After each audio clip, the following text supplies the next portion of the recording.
and who is allowed to code, it sounds like to me there's just kind of a hodgepodge of people who are allowed to code these machines. Did I miss that? Who specifically is responsible for the coding of the programs that the County Board of Election Commissioners put the data in, and the data goes to their coders that they work with at Election Systems and Software. That's the vendor's side of it. If the county chooses to pay for and do their own coding, they hire either an election coordinator, basically, and they take the election information and put it into the coding system. So there's two ways to code. You hire your own coder and your own coding system, which is through the vendor, or the vendor's employees do the coding. Most counties work with the same coder about every time. So, follow up. So on elections, the ES&S, we're counting on the employees there to make sure that they've coded it correctly. No, sir. They code it how the county puts it in. The coding goes back to the county to test and to proofread. It's still on the local County Board of Election Commissioners. Follow up. So then we're counting on the County Board of Election Commissioners to have coded everything properly. Not code it, but they proofread what was coded. They don't all have the access to code it. Only 5 counties can code their own elections. They put it into what's called the portal. Basically, you're typing, let's say where they're just typing your name in as a candidate for your district. They do that for everybody that's eligible for that election in their district. Then ES&S compiles the data, they run the media, they burn the media, send it back to the county, and that's where the testing starts coming from. The vendor codes it, and by coding it, all they're really doing is compiling it into a software program that compiles it into a ballot layout. And then the county boards of election commissioners are ultimately responsible for testing that, making sure it reads into the election reporting managers right, uploads to the state right. So it's all still locally controlled. They just don't actually burn the media. The vendor does that.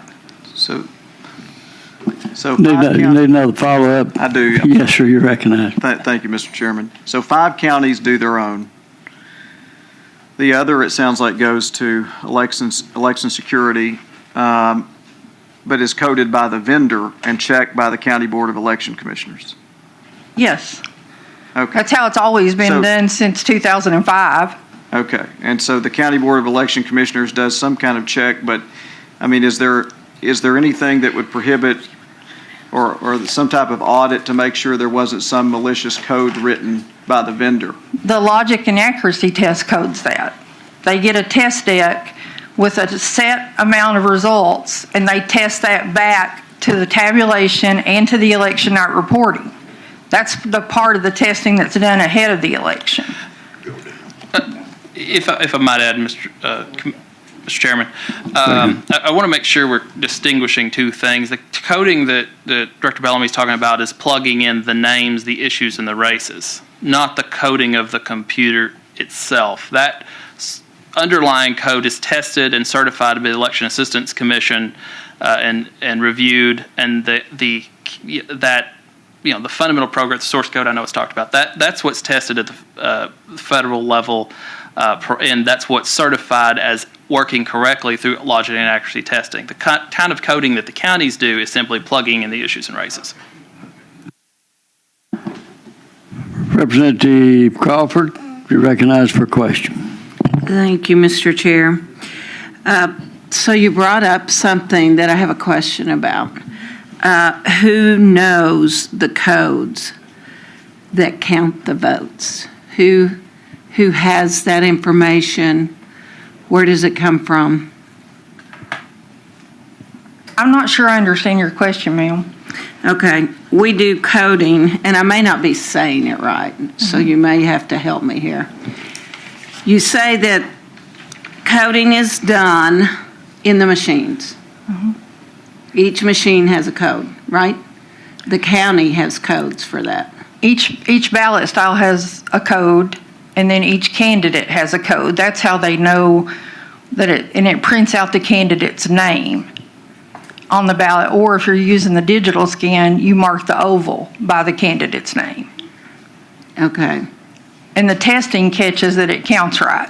So like if they run 5 ballots through for Cindy Crawford, they're going to check that to make sure that you got all 5 of the votes, that it didn't record for Senator Hammer's name. That's the coding. I mean, I think I understand what you're trying to get to, but that's how they test it to make sure that it's all coded correctly. The barcodes are associated with the right candidate, and the digital tracking is coded to that candidate. Okay, who can Representative see? Crawford, you need to, you recognize. Follow up, please. You recognize. I apologize. It's all right. Who can, the barcodes are a big deal with my constituents because they're saying, okay, we have who we want to vote for. But then on the, is it the tabulator paper or whatever you go to put in the tabulator, then they are asking, because they're not real sure, because you can't read a barcode, they're not real sure that the name they voted, even though I would have a barcode in my name, right? Correct? How would they know that that is correct? Where do they go with that? You can't tell necessarily that it's correct at that moment because all ballots are secret.